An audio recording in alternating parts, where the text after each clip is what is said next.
नाज़रीन, इस सेगमेंट में बात करने के लिए हमें ज्वाइन किया है मुस्लिम लीग नून के सीनियर रहनुमा जनाब खुर्रम दस्तगीर खान साहब ने। खुर्रम साहब, अस्सलाम वालेकुम सर। वालेकुम अस्सलाम, sir, thank you I so still much. Remember that कि आपके कुछ गिले शिकवे थे पीएमएलएन की लीडरशिप से, मियां नवाज शरीफ साहब से। सर, वो दूर हो गए में?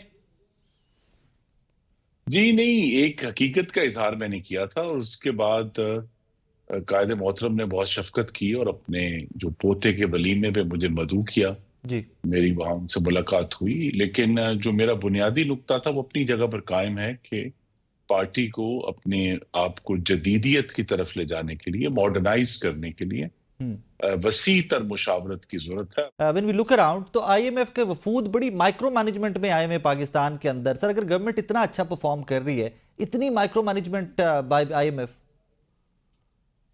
जी, ये मैं भी इसको कोई मुस्बत पेशरफ्त नहीं समझता हूँ। ये एक हम सबके लिए तशवीश है जी। और ये ज्यादा इस चीज की तरफ हमें फिर रुजू होना चाहिए हम्म। कि पाकिस्तान की जो मुंतखब जमातें हैं, चाहे वो अपोजिशन में है या हुकूमत में है, हम्म। वो मिलकर पाकिस्तान की मईशत का एजेंडा खुद मुरतब करें, बजाय ये कि आईएमएफ पहले आके, कहते हैं ना, पहले तशखीस करे, फिर हम्म। उसका इलाज तजवीज करे और फिर हम कहेंगे यार आईएमएफ ने तो हमारे ऊपर जबरदस्ती इम्पोज कर दिया। हम्म। तो हमारे लिए चैलेंज ये भी है कि हमने जो ग्रोथ का एजेंडा है, हम्म। हमें सबक ये भी सब मिला है कि जब भी हम ग्रोथ की तरफ जाते हैं, मुल्क में महंगाई बढ़ जाती है और पाकिस्तान का जो बैरूनी अकाउंट है वो खतरे में आ जाता है। उसको बचाते हुए हमें पाकिस्तान को ग्रोथ किस तरह डिलीवर करनी है, और ग्रोथ एक नंबर है जीडीपी का कि जी हम्म। शरह-ए-नमू। असल जो चैलेंज है, मैं समझता हूं, वो यही है जिसका मैंने जिक्र किया कि पाकिस्तान के नौजवान मर्द व खवातीन जो करोड़ों की तादाद में हैं, जी। उनके लिए नया रोजगार कैसे पैदा होगा। और वो सरकार से पैदा नहीं होगा, प्राइवेट सेक्टर से होगा। तो प्राइवेट सेक्टर को किस तरह का हमें बढ़ावा और इंसेंटिव्स देने हैं कि वो नई इन्वेस्टमेंट्स करें, जिसके नतीजे में नया रोजगार पैदा। इट्स वेरी अनफॉर्चुनेट सर, लेकिन अगर पॉलिटिकली किसी को भी विक्टिमाइज किया जाता है आज क्लेम बाय पीटीआई, तो सर पहले उसका सोल्यूशन निकलेगा तो अपोजिशन जमातें हुकूमत के साथ बैठने को रेडी होंगी ना कि आइए अब चार्टर ऑफ डेमोक्रेसी या इसके आगे इकोनॉमी के ऊपर बात करते हैं, कुछ आगे मामलात को लेकर चलते हैं। देखिए, मफरूजों की बुनियाद पर रियासत को नहीं चलाया जा सकता। अब जबकि 8 फरवरी के इंतखाबात को 1 साल से जायद हो गया है, ये जो इल्जाम लगाने वाली जमात है, अपने इल्जाम के हक में कोई भी ठोस सबूत और शवाहिद नहीं पेश कर सके कि क्या वो उनके ख्याल में जो इलेक्शन का नतीजा था वो इस वैसा क्यों था। उन्होंने क्लेम तो 180 सीटों का किया हुआ है, पटिशन सिर्फ 31 के ऊपर हुई है। 78 के ऊपर जब वो सर। चले जी 78 भी कर लें, फिर भी 100 102 का फर्क है अभी भी उनके क्लेम के मुताबिक। इसी तरह जो है, जो उन्होंने अभी एक बहुत बड़ा इल्जाम लगाया रियासत के ऊपर 26 नवंबर का, तो रियासत के पास तो 5 रेंजर्स और 1 फौजी की शहादत मौजूद है कि जनाब ये लोग शहीद हुए थे, लेकिन उनकी सर तरफ वो से तो आज तक कोई मुलजिम भी सबूत पकड़ा और गया ना शवाहिद सर, पेश जिसकी नहीं कर गाड़ी से पाए। एक्सीडेंट हुआ था वो तो अरेस्ट भी हो गया ना। जी, तो देखिए ना, फिर इसलिए मैंने कहा कि जहां तो वाकई ही एक हलाकत हुई थी, उसका वो पकड़ा गया और उसके जी। सबूत मिल गए। लेकिन जहां जो इनका इल्जाम है कि खुदा जाने कितने जो है वो लोग शहीद हुए और गोलियां चली, उसके बारे में वो कुछ भी ठोस सबूत पेश नहीं कर पाए उनके पास। ये साकिब साहब, एक बड़ा मौका था कि मुज़ाकरात के दौरान ये ठोस सबूत और शवाहिद, जिस तरह उन्होंने कहा जी हमने आईएमएफ को डॉसियर दिया है, डॉसियर आईएमएफ को नहीं देना चाहिए था, तो उन्होंने गलत किया है। असल तो डॉसियर उन्होंने उस मुज़ाकराती टीम के सामने रखता है कि जनाब ये सबूत और शवाहिद है, इनकी हमें इन्वेस्टिगेशन करनी है। Sir, they have sent it लेकिन टू द सुप्रीम उन्होंने court. They have sent it to the मैं सुप्रीम ये कोर्ट। समझता हूँ, मुल्क दुश्मनी करते हुए आईएमएफ को वो डॉसियर दिया, और ये उसी की कड़ी है कि 24 फरवरी 2024 को बानी चेयरमैन ने इसी तरह आईएमएफ को एक खत लिखा था, रिकॉर्ड पर मौजूद है। इसमें उन्होंने कहा था कि पाकिस्तान को उस वक्त तक कोई कर्जा ना दिया जाए जब तक इलेक्शन का ऑडिट ना हो जाए। तो अगर एक जमात बजिद है कि चाहे वो आईएमएफ को दावत देगी, चाहे यूरोप में जीएसपी प्लस को नुकसान पहुंचाएगी, अमेरिका में पाकिस्तान के मफादात को नुकसान पहुंचाएगी, तो बैरूनी दुनिया में पाकिस्तान के मफादात को नुकसान पहुंचाना जो है, ये मुल्क दुश्मनी है और इससे उन्हें परहेज करना चाहिए। जो भी हमारी आपस में इख्तलाफ है, लड़ाई है, उसे मुल्क के अंदर रखकर मुल्क के इदारों और मुंतखब बयानों में जहां वो बड़ी तादाद में मौजूद है वहां बात करनी चाहिए और वहां सारा जो इख्तलाफ है उसका इजहार होना चाहिए। इंजीनियर साहब, आज एक प्रेस कॉन्फ्रेंस की है पाकिस्तान तहरीक इंसाफ के रहनुमाओं ने यहाँ इस्लामाबाद में, मैं वहाँ पर मौजूद था प्रेस कॉन्फ्रेंस में। सर, सलमान अकरम राजा साहब ने सिर्फ अपने हल्के के स्टार्ट्स हैं, 1 to 8 लाहौर का हल्का है, जवान चौधरी साहब उनके मद्दे मुकाबिल थे, वो रखे हैं मीडिया के सामने। ही क्लेम्स दैट कि मेरे 433 पोलिंग स्टेशन थे मेरे हल्के के, तमाम के फॉर्म 45 इकट्ठे करके मैंने इलेक्शन कमीशन को दिए और मुझे आगे से कहा गया कि यार इसके ऊपर स्टैंप क्लियर नहीं है। सर, अब जब इस तरह के मामलात आएंगे तो डेमोक्रेसी वीक होएगी ना। नहीं तो देखिए ना जी, मैं सिर्फ ये अर्ज करूंगा कि इल्जामात पर फिर कहूंगा, इल्जामात की बुनियाद पर जी अनोखे लाडले को रियासत खेलने के लिए नहीं दी जाएगी। किसी को भी रियासत से तो नहीं खेला जा सकता सर, कोई भी नहीं खेल सकता रियासत।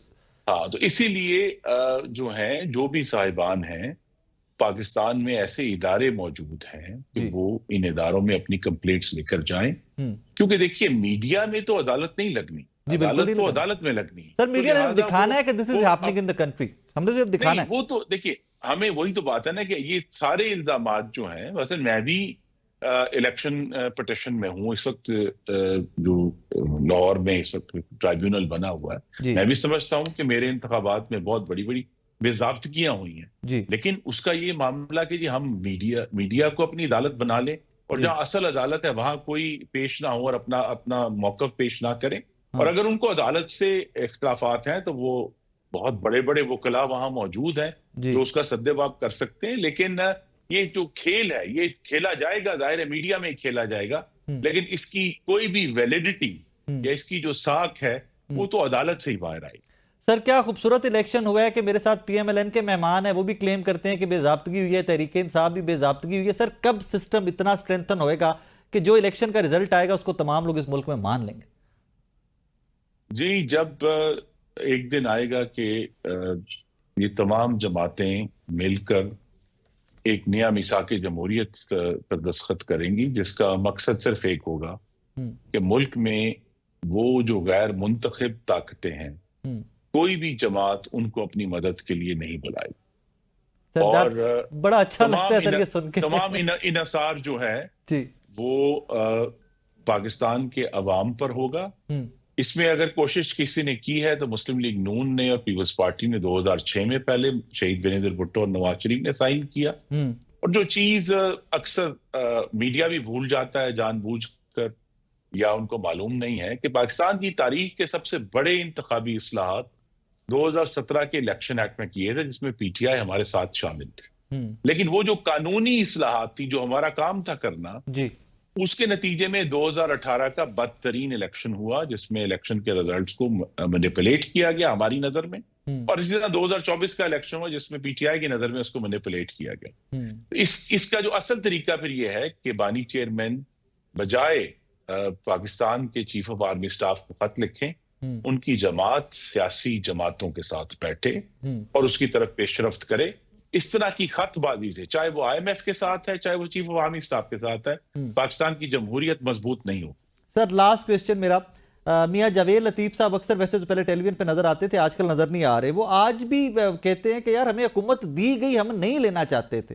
Do you believe in that sir? नहीं, देखिए ये जो है उनका नुक्ता नजर वैलिड है और उसका उनकी नजर में वजन होगा, लेकिन पार्टी की क़यादत ने जो फैसला किया वो सोच समझ कर किया। मतलब मैं भी उन लोगों में शामिल था जो एक टैक्टिक के तौर पर समझते थे कि पाकिस्तान मुस्लिम लीग नून को हुकूमत नहीं लेनी चाहिए, पीपल्स पार्टी को ऑफर करनी चाहिए कि वो हम उनको सपोर्ट करें, जिस तरह इस वक्त वो हमें सपोर्ट कर रहे हैं, और मोहम्मद नवाज शरीफ को सदर बनना चाहिए जिस तरह अब इस वक्त जरदारी साहब मौजूद है। लेकिन पार्टी की क़यादत ने एक फैसला किया और अब हम सब का उस वक्त जो भी इख्तलाफ था, जब एक दफा पार्टी ने फैसला कर लिया, अब हम सब उस पर कारबंद है। Sir, thank you very much for your time sir, very very kind of you. नाज़रीन, जनाब दस्तगीर साहब हमारे साथ मौजूद थे और मियां जावेद लतीफ साहब की तरह वो भी कहते हैं कि जब पार्टी ने फैसला कर लिया तो कर लिया, लेकिन उससे पहले ये भी उन लोगों में से थे जो शायद ये नहीं चाहते थे कि मुस्लिम लीग नून हुकूमत बनाए। और जावेद लतीफ साहब तो खैर बड़ा क्लैरिटी रखते हैं इसमें अपने कॉन्सेप्ट में, कहते हैं कि जनाब हमें फोर्सफुली हुकूमत दी गई एंड वी आर स्टक। बहरहाल यहाँ पर यही कहा जा सकता है कि अल्लाह करे वो दिन आए कि जिस दिन आपके और मेरे जमहूरी निज़ाम में इतनी ताकत हो कि ये फ्लॉज जो भी नज़र आते हैं ये दूर हो जाएं और जो जीते, जिसके डब्बे में वोट हो, वहीं से निकले और वही मेंबर बन के पार्लियामान में जाए। वरना 8 फरवरी 2024 से आज 17 फरवरी 2024 1 साल से ज़्यादा का वक्त गुजर गया है। आज भी एक सियासी जमात दूसरे के ऊपर इल्ज़ाम लगाती है कि उन्होंने मेरा इलेक्शन चुराया, दूसरी कहती है कि अच्छा जहां से इनका उम्मीदवार जीता, जहां पर सूबाई हुकूमत नून की है, लेकिन सिंस वहां से तहरीक इंसाफ का उम्मीदवार जीता तो मेरा इलेक्शन चुराया गया, लिहाजा मैं भी ट्रिब्यूनल जाऊंगा। खैबर पख्तूनख्वा के अंदर तहरीक इंसाफ की हुकूमत है तो PMLN कहती है वहां पर हमारा इलेक्शन चुराया गया, JUIF क्लेम करती है कि हमारा इलेक्शन चुराया गया। आई वंडर कि इसी चुराने के इल्ज़ामात में कितना वक्त गुजर जाएगा। क्यों एक तमाम सियासी जमातें बैठकर अभी तक ऐसा निज़ाम नहीं बना सकी कि हम इलेक्शन चुराने के प्रोसेस से आगे निकल कर उसके ऊपर बात कर सकें कि परफॉर्मेंस किस सियासी जमात की क्या है। आई एम वेरी पॉजिटिव, वक्त ज़रूर लगेगा लेकिन वो दिन इंशाल्लाह ज़रूर आएगा। अपना ख्याल रखिएगा, दुआ में याद रखिएगा। अल्लाह हाफिज़।